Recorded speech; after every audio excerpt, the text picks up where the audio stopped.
Hello. If you'd like to introduce yourselves, go ahead. Taylor. Yeah. Matt. Cool. And you guys are of local natives fame. Yep. Cool. So welcome to Oxford. How are you finding it so far?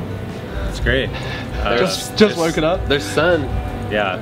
It's actually nice. I'm reminded of the last time we were here, which was like 2009. Okay. We played this NME Radar tour, and I remember shooting some photos right down in that alleyway right there. Yeah. So. You guys are headlining Gathering. Congratulations. Thanks. You had a chance to look at the lineup. London Grammar. Who are the other bands that are playing? We've got Temples, To Kill a King, and then you've got some more American names like Swearing and Wolf Alice. It only just started last year, so Cool. yeah, it's kind of taken off. And speaking of sort of fresh and upcoming bands, I just wanted to know what sort of stuff you guys are listening to at the moment. I don't know if consider it fresh and upcoming. You guys probably know a lot better than we do, but King Krule, we're huge fans of. Covered one of his songs pretty recently. I think we're gonna put it out soon.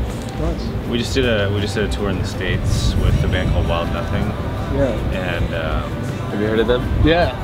we were like fans before, but I definitely like playing live with them every night. It was kind of like made me a bigger fan, and I've been like, spinning their records like a lot lately. So. Yeah. No, it's a good. Nocturne's a superb album. Yeah. And that was going to bring me on to Cloud Control, who are supporting you in the UK. Right. Thoughts on them? Yeah, they're awesome. We've known them for a while. They're on our label over here in the UK.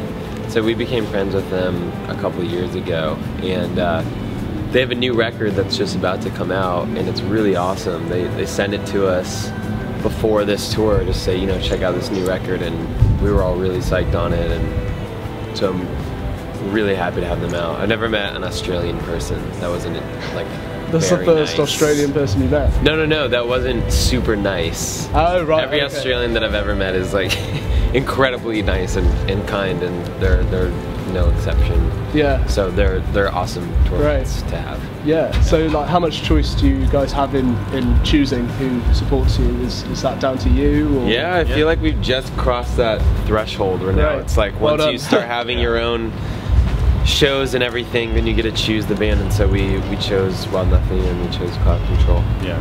Yeah. Well, I've heard you guys mention in the past you seem to have a different relationship with the UK compared to the US.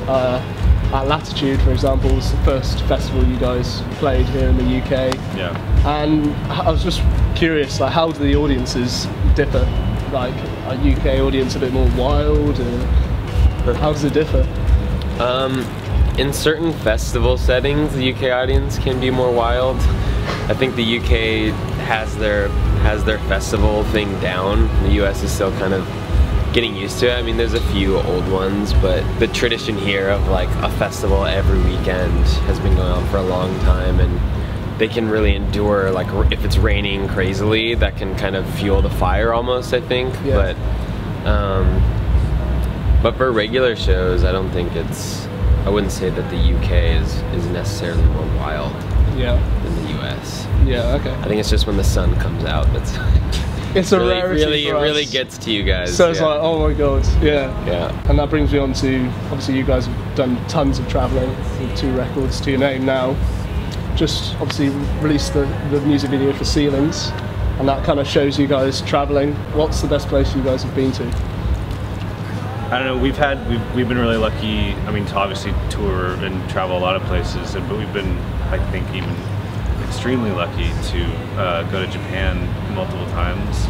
And we were just there in July of this year for Fuji Rock Festival. And that's the second time we've done that festival, and just going to Japan in general is just always just such a crazy trip. It's like, especially going to Tokyo, I feel like it's like going to the future, and somehow.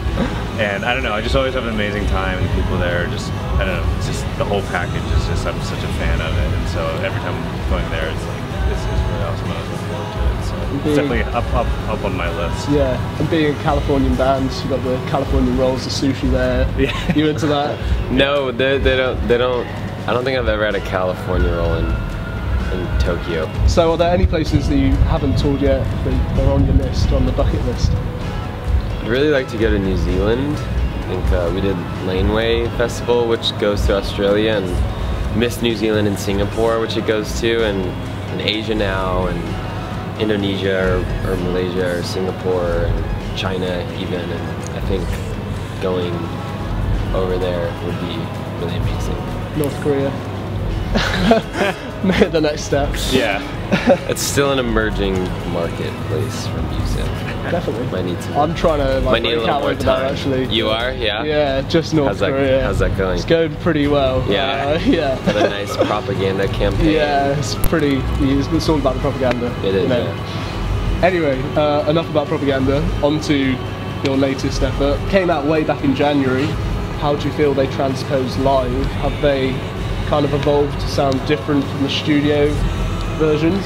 I think definitely, because it was such a weird thing for us, you know, not putting the record out and really only had, you know, a couple weeks of touring under our belts at that point with the new songs, and they were still just kind of, we were still figuring it out as we go, and I think we're still figuring it out as we go, but they've definitely in like the past 8 months or whatever, they've kind of grown new life. And, you know, there's certain parts of certain songs that aren't on the record that sound maybe different, or it's like, you know, a lot of subtlety, but it definitely feels like kind of like its own thing when we play it live. So. Like compared to your first record, it's a lot more textured. There's kind of like swirling synths underneath. It must be a bit harder to kind of recreate that live. Yeah, we definitely took, you know, because we kind of, when we were making the record, we kind of worried. We worried less about like how we're gonna play it live and more just like how it's gonna sound on the record, and then we'd worry about it later. And so yeah, we kind of had to pick and choose which parts we were gonna play because a lot of it's really layered. And but yeah, like I think we have kind of harnessed each song and figuring You've done well. Yeah, they sound good live cool. from what I've heard. Awesome.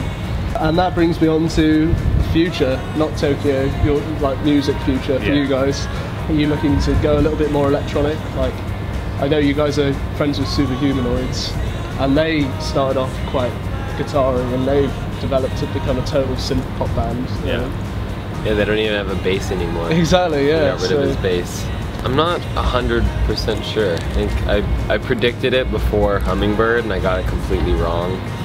And the way that we work is very experimentational and kind of spontaneous, and it's less like follow the blueprint that we all agree on beforehand and more just what are we feeling. But I wouldn't be surprised if we continue to kind of explore more electronic elements in music. Yeah, I mean obviously you guys are touring pretty solidly now. Do you get a chance to ever rehearse new stuff? How does a new song evolve when you're so busy on the road? A song can't really evolve like too far the way that we write, because we really need to be all together and kind of focus on writing. But there have been certain ideas that have gotten a little bit of jam time. We had one like 9-day break 7 months ago or something, and we took one of those days, and for a couple hours we had to work on one new song and got that pretty far actually. So there's little bits and pieces that have started to emerge, but actually this is kind of the last tour of the year, and then we're gonna take the holidays off in January, reset up in our studio, and I think kind of take stock and see where we are. Do you guys have your own studio, like space? Is it your very own? Yeah, that's where we wrote pretty much all of Hummingbird. We were there for about 8 months. It's in Silver Lake, and we built it out. It's like this little abandoned building. We built this floor and built window plugs, and it's super awesome. There's nobody else with a studio in that area because it's all apartments and residential, but we just got really lucky, and you can just play as late as you want and nobody can really hear you. And, home sweet home. It's home sweet home. So even though we've been traveling all year, we've held on to it because we need it. Everything you guys are coming out with is pretty exciting, so ShufSounds will definitely be following every move, so awesome. Thanks, man. Yeah, nice. Thanks very much. Yeah, no worries. Take care, and good luck tonight. Thanks, man.